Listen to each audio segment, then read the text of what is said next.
Still struggling to achieve desired band in IELTS or PTE? Join Sirsa's Best Institute, Magnus, a language school, and experience the difference. Ample amenities like finest infrastructure, experienced faculty to clear your doubts, flexible timings for students or employees, desired band assured within time as well as weekly mock tests. What are you waiting for? Book demo class today. Magnus Immigration and a Language School. First floor, Lal Koti Wali Gali near Domino's, Sirsa. Call now 700-967-0313. सरकार से मैं कहना चाहता हूँ इनका इम्तिहान मत लो, इनका इतना इम्तिहान मत लो। ये तो जो है ना तो सीमा पे पीछे हटते हैं, जहाँ सीमा पे सुरक्षा की चीन और पाकिस्तान के बॉर्डर पे, ये तो वहाँ पर दुश्मन के गोलों को अपने छाती पे उठ लेते हैं, पीछे नहीं हटते। ना ही जब इनके हकों की बात आती है तो दिल्ली तक पहुँच जाते हैं, पीछे नहीं हटते, अपने जायज हकों की लड़ाई लड़ते हैं। और आज यहाँ पर नारायणखेड़ा गांव में भी जब अपने इनको हकों की बात आई, लड़ने की बात आई है, तो सरकार को हम चेतावनी देना चाहते हैं कि जब तक हमें हमारे हक, हमारे अधिकारों के साथ न्याय नहीं होगा, यहाँ भी हम पीछे नहीं हटेंगे। आज प्रशासन को, सरकार को चेतावनी देना। मैं इसमें एक बात और कहूँगा और फिर मैं ये बीमा पे दो शब्द कहूँगा। इसमें एक बात मैं जरूर कहना चाहता हूँ, राजनीति से ऊपर उठ के कहना चाहता हूँ, क्योंकि राजनीति छोटी पड़ जाती है जब ऐसा संघर्ष, जब ये किसानों के हकों पे चोट मारी गई, किसानों के अधिकारों का हनन हुआ, किसान आंदोलन हुआ। एक और बात आपके बेटे ने, आपके भाई ने वहां देखी, आपके बच्चे ने, दो प्रदेशों पे सबसे ज्यादा चोट लगी, पंजाब पे और हरियाणा पे। मगर जब ये दो प्रदेशों पे चोट लगी तो देश की संसद में, क्योंकि मैं गवाही दे सकता हूँ उसकी बात की, और कोई गवाही नहीं, गवाह और कोई नहीं मिलेगा, पंजाब के सारे सांसद एक हो गए, अलग अलग पार्टियों के। इसीलिए मैं पार्टी लाइन से ऊपर उठ के बात कर रहा हूँ, चाहे वो कांग्रेस के सांसद हो, चाहे आम आदमी के सांसद हो, चाहे अकाली दल के सांसद हो। पंजाब के सारे सांसद अपने किसान के साथ खड़े हो गए किसान आंदोलन में, संसद में। लेकिन हरियाणा में जब वही चोट हरियाणा के किसान को मारी गई, आंदोलन में तो हरियाणा का योगदान किसी से कम नहीं था, लेकिन संसद के अंदर 15 सांसद आपने भेजे हुए हैं हरियाणा से, 10 लोकसभा, 5 राज्यसभा के, 14 आपके खिलाफ खड़े हो गए जो बीजेपी के सांसद थे, और एक अकेला मेरे पे क्या बनी होगी। पंजाब के सारे सांसद मैं अकेला आता हूँगा और सारे मेरा मजाक उड़ाते होंगे। मैं एक ही बात कहना चाहता हूँ आज आपसे, मैं पार्टी लाइन से भी ऊपर उठ के बात करता हूँ, कम से कम आने वाले समय में ऐसे जनप्रतिनिधियों को आप भेजो, चंडीगढ़ भेजना पड़े। चंडीगढ़, यही काम चंडीगढ़ में हुआ जब हुड्डा साहब अविश्वास प्रस्ताव लेके आए। उस अविश्वास प्रस्ताव के साथ के मुकाबले में सारे विरोध में सारे एक हो गए।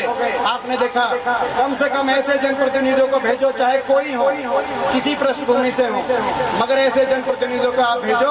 अगर किसान पे, मजदूर पे अगर कोई सरकार चोट मारे तो कम से कम उस चोट की गवाही देने के लिए दिल्ली में, चंडीगढ़ में खड़े हो जाएं। ऐसे जनप्रतिनिधियों को आप कम से कम अपना मौका देके आगे भेजो। आगे आने वाले समय में ऐसा इतिहास न रचा जाए कि कोई आपका बेटा अकेला पड़ जाए इस देश की, जहाँ पे देश के नियम बनते हैं। ये मैं आपको कहना चाहता हूँ, चाहे वो किसी पार्टी के होकर, राजनीति से ऊपर उठ के बात कह रहा हूँ। एक मैं बीमा के लेकर एक बात कह के अपनी बात समाप्त करना चाहता हूँ। ये जैसा बताया गया कि 641 करोड़ रुपए का बीमा पेंडिंग है, 272 गांव का 641 करोड़ रुपए का बीमा 2022 की खरीद का। एक प्रश्न लगाया था संसद में, एक सांसद ने प्रश्न बीमा पे मेरा भी लगा हुआ था, लेकिन उत्तर उस सांसद का, दूसरे एमपी का आया कि भाई कितना ये जो कंपनियां हैं ये किसान से कितना टोटल प्रीमियम, किसान और सरकार से कितना प्रीमियम ले रही है और कितना मुआवजा दे रही है, कितना क्लेम दे रही है। 2022 के सीजन की मैं बता रहा हूँ आपको, 2022 पहले पूरे सीजन की 2022 में इन कंपनियों ने, पूरे देश की बता रहा हूँ पहले, फिर हरियाणा की एक बात बताऊंगा। ये इसी सेशन का, क्योंकि कल सत्र खत्म हुआ है संसद का, कल खत्म हुआ है, आज आपके बीच में मैं पहुंचा हूं। 27,900 करोड़ टोटल इतना प्रीमियम उन्होंने इतना प्रीमियम लिया किसानों से, 27,900 करोड़, और दिया कितना, 5,760 करोड़।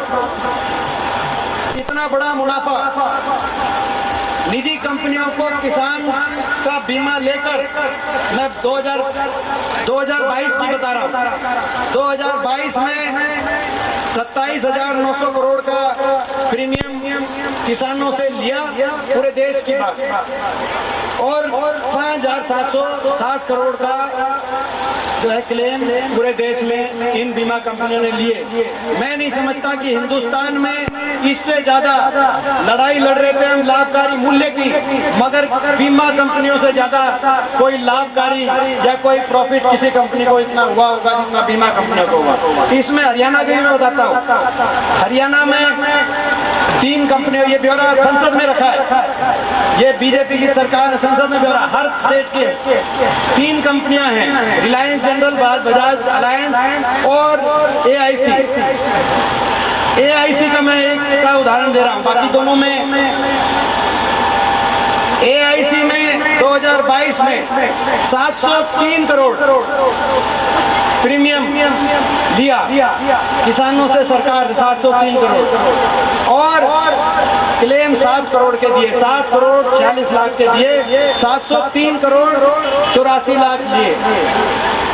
मैं पूछना चाहता हूं, ये कहां का न्याय है? ये कहां का न्याय है?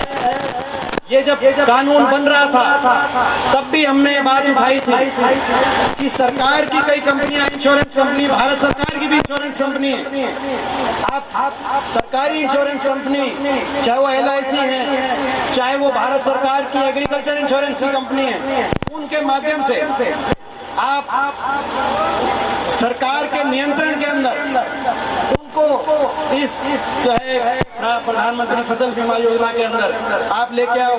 ये कहां का न्याय है कि 100 दिन किसानों को संघर्ष करना पड़ता है, प्रीमियम देने की तो तारीख निश्चित होती है, मगर क्लेम देने की कोई तारीख निश्चित नहीं होती, और किसानों को इतना लंबा संघर्ष करना पड़ता है।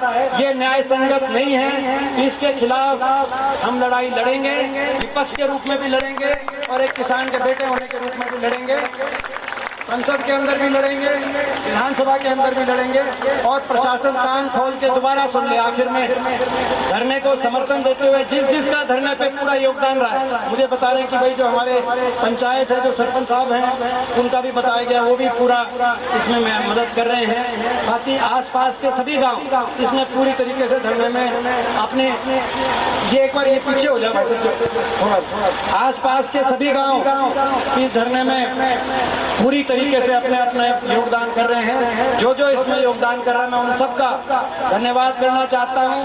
हमारे लायक भी जो होगा हम आपके साथ खड़े हैं। कल ही संसद का सत्र खत्म हुआ है, कल रात को जब ये पता चला तो मैं सिरसा आ गया था, और जैसे भी होगा इस बात को उठाएंगे। 25 तारीख को विधानसभा की हमने चेतावनी दे दी सरकार को, और प्रशासन को मैं दोबारा से चेतावनी देता हूँ, ये भूलने की गलती मत करे प्रशासन कि पीछे हट गए थे। हमने अपनी शक्ति को पहचाना है, अपने बड़े बुजुर्गों की शक्ति को पहचाना, अपने बड़े बुजुर्गों से संघर्ष करना सीखा है। जब तक हमारे साथ न्याय नहीं होगा, हम एक कदम भी, 1 इंच भी पीछे नहीं हटेंगे। ये बात कहते हुए एक बार मैं आप सबको अपना अपना योगदान देने के लिए आप आए हो, यही बहुत बड़ा आप सबका योगदान है। इसमें आपका मैं धन्यवाद करता हूँ, और एक नारे के साथ अपनी बात खत्म करता हूँ। जय जवान।